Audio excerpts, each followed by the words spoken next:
So, after staying up late, skipping dinner, missing your favorite show, no bedtime stories, you nail your project and the customers are happy. But the next day, silence, not even a Slack emoji of thanks. Or worse, your manager sends a general email thanking everyone and sharing praise for what someone else has done. If you have experienced anything like that, it will sting. But that's not just disappointment. According to research, being chronically underappreciated at work is as damaging to your health as smoking 15 cigarettes a day. Okay, I made that specific statistic up, but the research on feeling undervalued is that serious. And this number is real. 79% of employees who quit their jobs cite the lack of appreciation as a major reason for leaving. And for many, to not be seen at work is one of the quickest paths to disengagement, burnout, and quiet quitting. You will definitely rethink those late nights after this happens. I am Sharon, a chartered CIP qualified HR leader with over 15 years experience. And today we are dissecting why recognition is more powerful than we give it credit for and how to use it to unlock motivation, trust, and high performance to help you as a CEO, people manager, or a business leader. Let's talk about the employee experience, what being unrecognized really feels like. And I'll read out what someone posted on Reddit. I'm really feeling frustrated and underappreciated at work, and I'm hoping to get some advice from people who have been in a similar situation. Here's what's been going on. I feel like I'm not getting my feedback or recognition for my work, and I'm starting to feel like I'm the worst employee in the company. One coworker, not the CEO or my supervisor, but he's a senior engineer and a friend of the CEO, keeps telling me that the CEO is mad or disappointed in me, but I'm not getting any specific feedback or examples of what I am doing wrong. It's starting to affect my confidence and motivation at work, and I'm not sure what to do. I've tried scheduling meetings with my CEO to discuss my performance and ask for feedback, but he says that everything is fine and nothing against me. I feel like I'm not being appreciated or given the opportunity to grow, and it's really demotivating. I'm wondering if anyone has been in a similar situation. If so, what advice you might have for me? How can I get the feedback and recognition I need to feel valued at work? Should I be looking for another job, or is there a way to improve the situation where I am? This story is painfully common. In a Gallup study, only 1 in 3 workers reported receiving recognition for good work in the past 7 days. And according to research from the CIPD, the impact of this lack of recognition is profound. 66% decreased productivity, 43% increased stress, and 29% looking for new jobs. But here's where it gets interesting. These aren't just feeling problems, they are business problems. A 10% increase in employee recognition correlates with a 6% increase in profit margins. The captivating thing is that this works at a neurological level. When employees receive genuine recognition, their brains release dopamine and oxytocin, the same chemicals released during moments of happiness and social bonding. I'll be honest, I've been on both sides of this equation. Earlier in my career, I worked on a performance and development redesign that had a huge impact on recruitment, performance, and staff development, the equivalent of retention value of about £250,000. And yes, there were thanks from staff and other managers, but whilst other senior leaders were giving public shout outs and acknowledging the hard work of their team members, nothing came my way.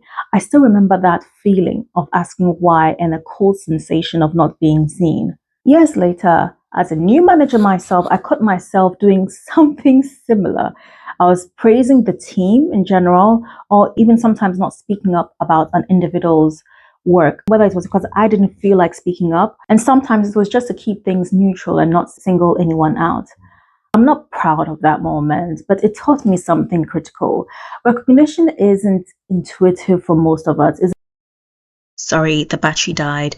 But recognition isn't intuitive for most of us. It's a skill that needs to be developed. But the good news is that this skill can be learned. In regards to the Reddit query, I'm answering from the angle of what managers need to do.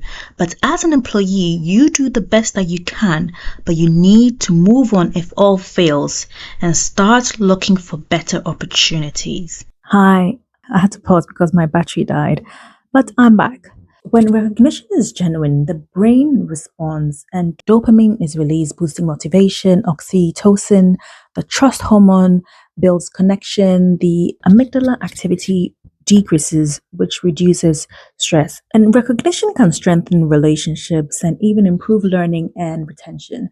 According to the CIPD's review in 2022, which was around incentives and recognition, it was an evidence review. There are several psychological theories that explain why recognition works so well, why it's so powerful.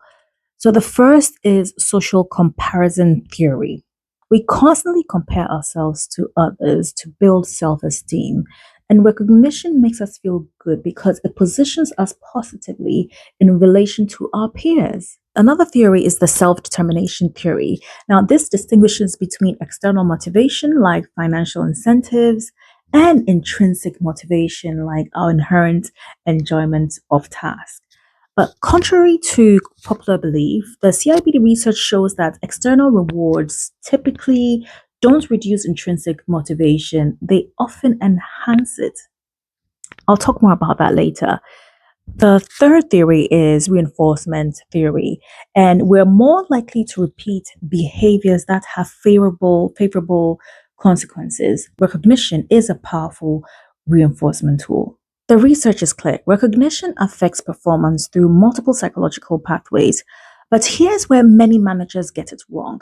They think that motivation is a one size fits all proposition. According to the CIP's research, there are several factors that affect how recognition lands. First is task complexity. Financial incentives are actually more effective for complex tasks than simple ones. The second is around work autonomy. Recognition works better when it doesn't constrain how people do their work. And the third is around task interest. For boring tasks, rewards significantly improve performance. Recognition has a greater impact when work feels less meaningful. So think about that. It's fascinating, right? The science suggests that recognition is most powerful precisely where work is least intrinsically rewarding. So I think of the bin man. The pay is not great and motivation will kick in if paid more, but it can also be in the form of thank yous, gifts, job security, etc. So it's like recognition fills the motivational gaps. CIPD research gives us interesting insights here. For complex jobs, financial incentives work extremely well. And then for boring jobs, both financial and non-financial recognition significantly boosts performance. So for interesting jobs, recognition helps but has less dramatic effects. For meaningful work, recognition becomes less important. Hopefully you're following me as I'm sharing this. But one practice that I think people managers will find incredibly helpful or effective is what you can describe as contextual recognition, which is matching the type of recognition to the situation. So for high visibility achievements, public recognition works. For behind the scenes excellence, one-to-one acknowledgement will do. For process improvements, opportunities for greater autonomy is a great recognition or reward. And then for extraordinary effort, time-based rewards like time off goes a long way. So when you match recognition to the context, it resonates more deeply. So shifting gears to a less comfortable discussion on how recognition can be weaponized. The line between effective recognition and manipulation can be thin. Here are the warning signs. The first sign is around conditional approval, when recognition becomes something withheld until people conform to unspoken expectations. That's one. Second is praise withdrawal. So you use the absence of recognition as punishment. And then third is selective visibility. So you only recognize work that makes management look good. I'm sure a lot of you are nodding to what I am sharing. Another is recognizing compliance. So you only praise people only when they don't challenge ideas. That is really manipulative. And we also have playing favorites, which the name speaks for itself. And it's about using recognition to create in groups and out groups. And this is quite common. So according to research, this manipulation doesn't just damage culture, it can actually weaken any recognition or reward systems, and they can actually make it stop working altogether. Review found out that when rewards are exploitative or unfair, they not only fail to motivate, but can actively harm performance. So how do we apply this research to real workplace situations? Let's break down the most effective approaches based on the evidence. First, let's address the elephant in the room. Money matters. The CIPD research is unambiguous. Financial incentives have a moderate to large positive effect on performance. Studies show that using financial incentives can double the improvement seen in performance. This complexity refutes Frederick Herzberg's popular 1950s theory that pay is just a hygiene factor. In his famous article, he wrote that forget praise, forget punishment, forget cash. You need to make their jobs more interesting. And this was shared in the 1950s. We definitely have come a long way from that. Turns out that scientifically that was wrong because money talks. But, and this is a big but, how you structure financial incentives matters tremendously. Let's talk about how this can be applied in a framework that follows R.E.A.L, R.E.A.L framework. Real time. Don't save praise for quarterly meetings. If someone does something great today, acknowledge it today. Because the effectiveness of recognition decreases by about 30% for each day is delayed after the achievement. Why? Because your brain's dopamine receptors have a pretty short memory. The evidence based in your recognition structure or process. And that also means being specific. So for example, rather than saying nice job, you can say that you kept the client engaged and answered tough questions clearly. And that's more specific. You also need to keep it aligned. The CIPD research suggests that the reward size should be guided by the extent to which higher performance can be created by additional effort. Simply put, you need to match the size of the recognition to the achievement. So you're not going to offer a bonus of about £10,000 when, for example, a team member has just been able to update the spreadsheets on time.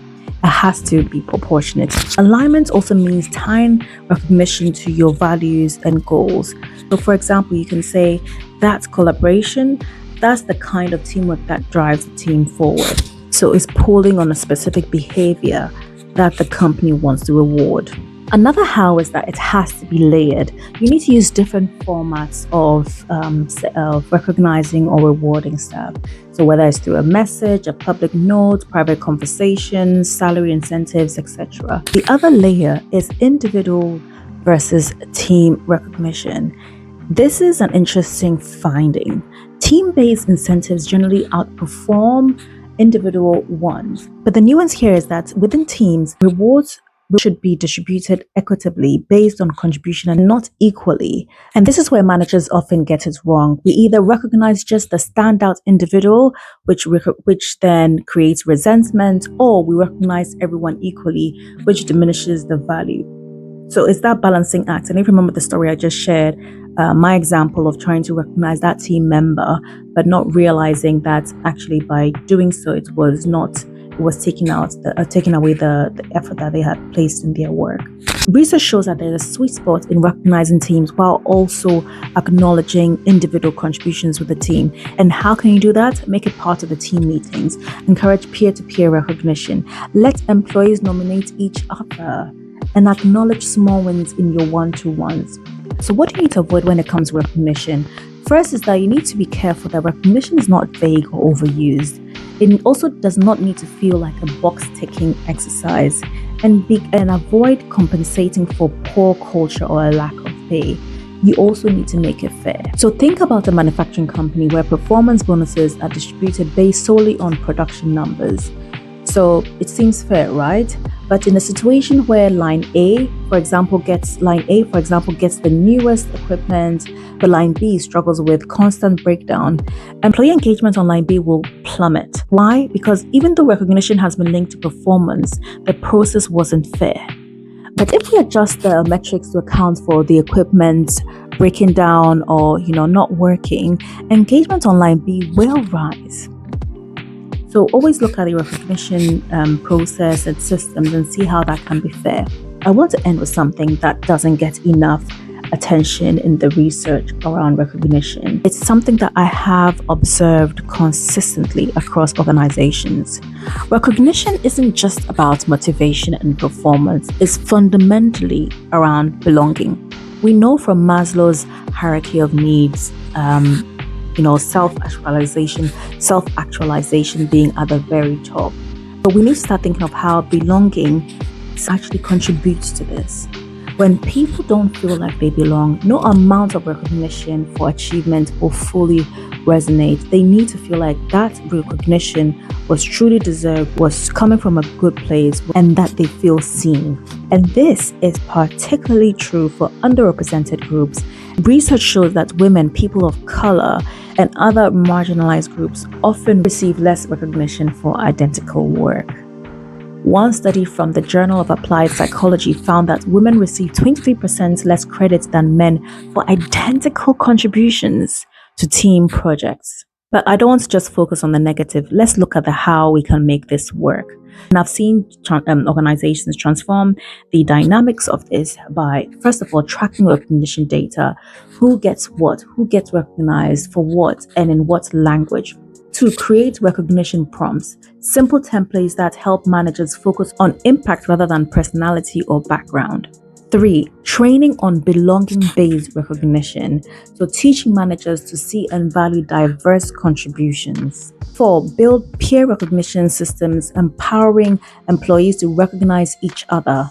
And the results speak for themselves. When organizations implement these belonging-focused recognition practices, engagement scores among underrepresented groups typically rise by 31 to 47%.